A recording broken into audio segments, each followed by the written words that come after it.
Okay, if you see any jiggling and all that, a little jadedness and all that glitchiness, it's because I'm doing back-to-back recording, so I do apologize. But yeah, like I was saying, just checking here and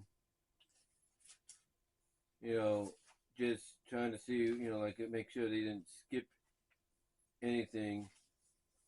No, they didn't. Everything is in there. Everything is in there because I want to make sure they had circuit breaker in there. So, so yeah, yeah, yeah, they got everything in it. It's all licensed. But yeah, this is basically a collection of the final issues of the Marvel series right here. So it's really cool to have in the collection. And again, I've had this since I was in Kansas when I lived out there. So really happy to have that. Then next up, I have this one. I actually sent a copy to Linkara, to Lewis Lovehog during one of his PO unboxings for to have something to read eventually, as part of the a series. If you not part of the series, but just have something to eventually read and review as part of his Atop the Fourth Wall series. So here we have Transformers Terminator. Yeah, this is one of the crossovers I did know about because it was kind of excuse me, it was kind of publicized in a lot, not a lot, but kind of publicized a lot in the press, that this was going to happen. So really happy to have it. We'll get into this one in a minute because it's going to go with some other comics. Next up, we have another IDW one. This is Transformers Generation 1 Volume 2. And this is just a retelling of Generation 1 and everything called War and Peace. So it's a little bit more darker and everything. And yeah, it's really, really fun to have in the collection. So, so I'm just really happy to have it. That's about it. Again, it's basically a more darker take on Generation One, than what we had with Marvel. More serious, I guess you could say, including characters that weren't there initially at the start. All right, so up next, we're going to get into some Marvel stuff, some regular Marvel comics, and even DC comic here and there. So the first ones we have, I got to give credit to Frank Hill because he sent me these. We have Miss Marvel Civil War 2. We have this. It's a collection of stories of Miss Marvel based in the Civil War 2 story. Which, oh, by the way, in case you don't know, Marvel Comics is going to kill her character off in the comics, not in the movies, but in the comics. Which, yeah, I don't think a lot of people are going to be too fond of, even if they know she's coming back. And the reason they're doing it, according to people like Clownfish TV and others, including Comic Book Cast 2, is they're doing it mainly because if you watch the Disney series, at the end of it, it's revealed that the Miss Marvel in the MCU is a mutant. So to coincide with that, because they want to always keep things connected to each other in story, what they're going to do apparently is make the Miss Marvel when she comes back, they're going to make her a mutant instead of just someone with powers that she gets through her family, ancestry or something like that. So yeah, we have Miss Marvel, Civil War 2, right here. It's volume 6 of it. So we have that. Then we have Captain Marvel, which is basically the life of Captain Marvel. We have the life of Captain Marvel. It's a different origin of Captain Marvel. So we got that.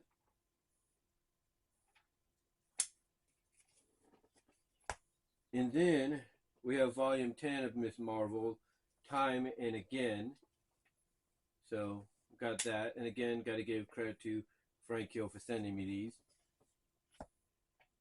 Now, these here I bought on my own. I can safely say that. And again, there are a mixture of some DC stuff in here as well.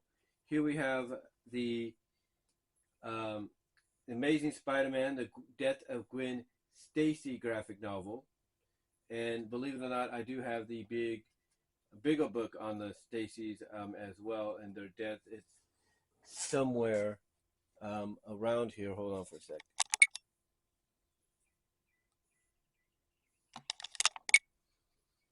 All right, sorry about that. But anyway, like I said, I have the Death of Gwen Stacy. This is a collection of the stories that led up to the death of Gwen in the Amazing Spider-Man, the original moment. And so have that, and then to complement that, have the Death of the Stacy's graphic novel. This is a compilation of all the stories that led up to that moment, from the death of Captain Stacy to the death of Gwen. So I have that one as well. Then next up, we have from DC Comics, we have Catwoman, Win in Rome. So yeah, we have Catwoman, Win in Rome. So pretty cool to have. I have a feeling they might be doing there's nothing official yet, especially with the writer's strike and everything going on right now. But which again, I don't think is going to last for much longer, because I don't think Hollywood's going to want to deal with, two strikes happening simultaneously with the actors, and the writers. So my assumption is they're going to get a deal done either way, whether they want to or not. But here we have Catwoman, Win in Rome. This is, this is based. This story is from the people that actually did Batman: The Long Halloween and Batman: Dark Victory. So yeah, we have this story of Catwoman and everything. So pretty cool.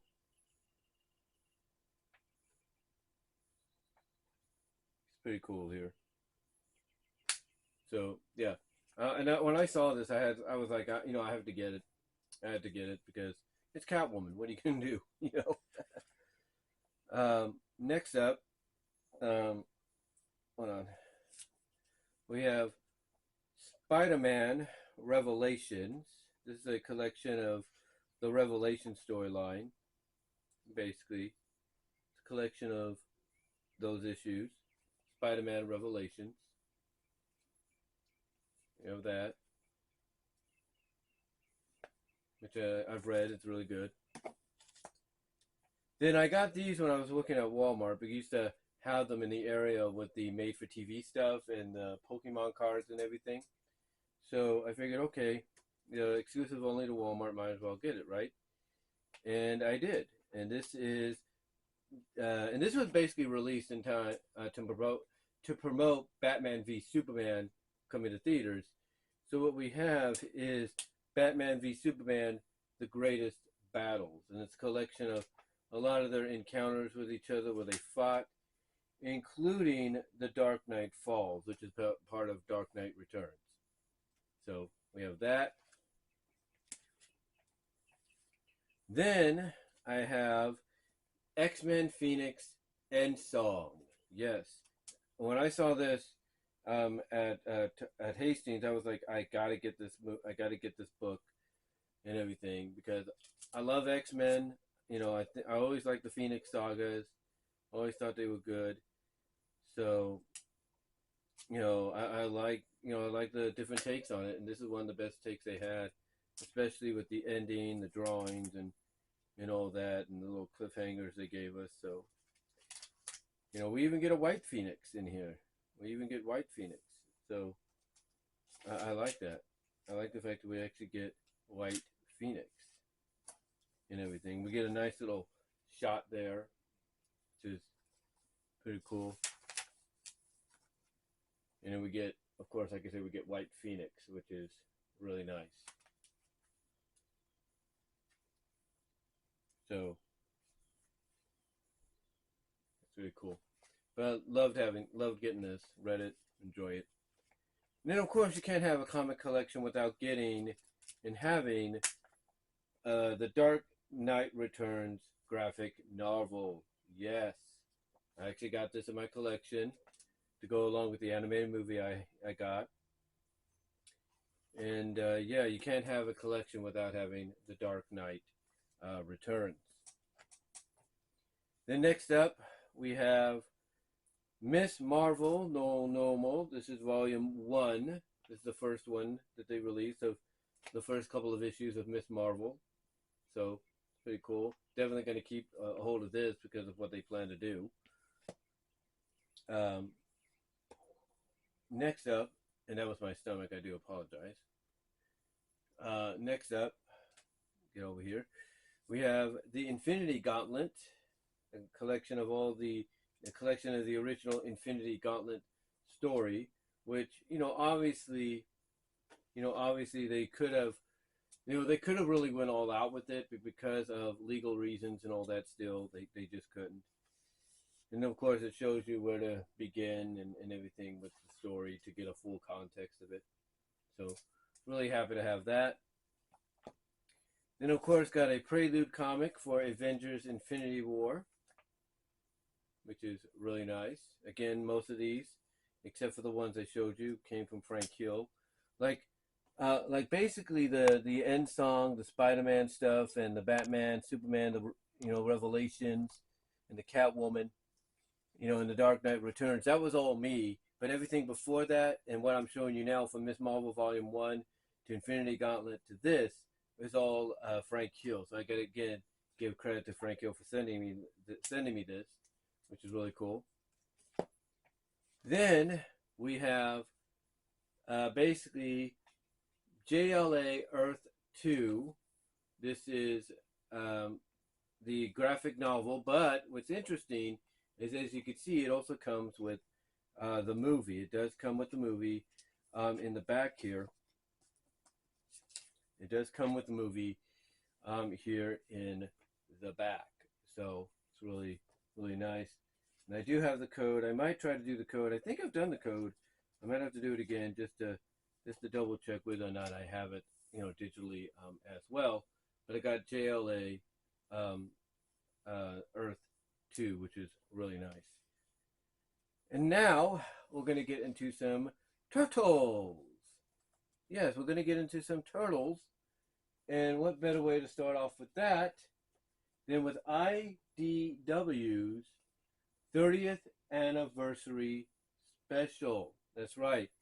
And this consists of a lot of different styles and interpretations of the turtles, including one that's very familiar to a lot of us, the Archie books. And guess who they were able to get back in there for this one little appearance? Ninjara, aka Umiko, or Umiko, if you will. So yeah, it was really nice to see all this, and basically it's a celebration of the 30 years of Turtles when it came out. But yeah, it was really nice to see Ninjara back in the fold, if you will. Then next up, I got this. Had to get it. I got to get the sequel when they comprise that together as a graphic novel, and that is Mighty Morphin Power Rangers and Teenage Mutant Ninja Turtles. Can't go wrong with that, guys. You cannot go wrong with this. Power Rangers and Ninja Turtles, sign me up, as they would say. Then, as we get ready to go into another video, and be right back.